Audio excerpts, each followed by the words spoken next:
Colour శివే బాబీ అని తెలుసుకుని స్వర దగ్గర గుండె పగిలే నిజాన్ని బయటపెట్టిన ఆసిని ఆనందంలో బాబీ. ఆసిని అయితే శివ గురించి ఆలోచిస్తూ ఉంటుంది.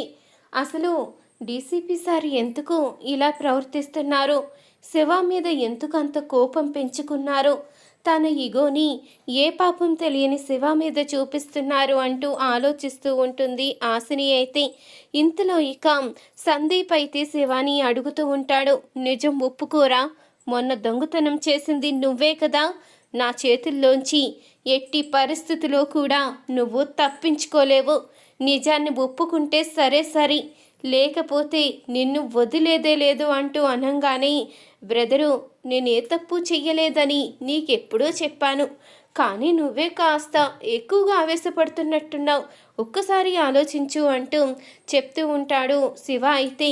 ఇంతలో ఇక నీలవేణి అయితే స్వరాన్ని కలుసుకుంటుంది.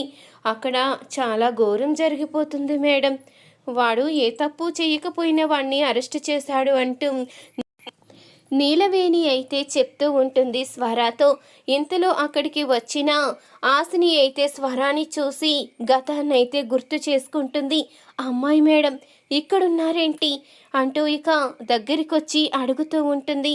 నువ్వెవరమ్మా, నన్ను అమ్మాయి మేడం అని పిలుస్తున్నావు, నా గురించి నీకు తెలుసా అంటూ అనంగానే, నేను మేడం మీ కైలాని అంటూ అనంగానే, కైలా నువ్వా, నువ్వు ఇక్కడికి వచ్చావంటే ఖచ్చితంగా నా బాబీ వచ్చే ఉంటాడు, ఎక్కడున్నాడో చెప్పమ్మా అంటూ అనంగానే, మీ బాబీ ఎవరో తెలుసుకున్నాను, నాకు ఇప్పుడు బాబీ ఎక్కడున్నాడో తెలిసింది, ఇక్కడ కలర్ శివాని అరెస్ట్ చేశారు కదా, తనే మీ బాబీ అంటూ నిజాన్నైతే బయట పెడుతుంది కైలా.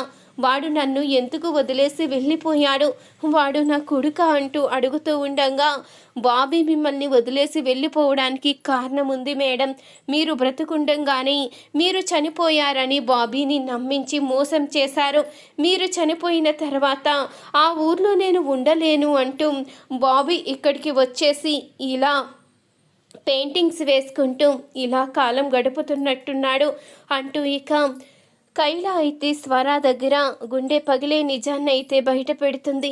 ఈ నిజం తెలుసుకున్న స్వర బాబీని కలుసుకోవడానికి అయితే వెళ్తుంది. నిజం తెలుసుకున్న బాబీ కూడా చాలా సంతోషపడుతూ ఉంటాడు. ఈ వీడియో కనుక నచ్చినట్లయితే తప్పకుండా ఒక లైక్ చేయండి, మా ఛానల్ని సబ్స్క్రైబ్ చేసుకుని పక్కనే ఉన్న గంట సింబల్పై ఆల్ అని క్లిక్ చేయండి.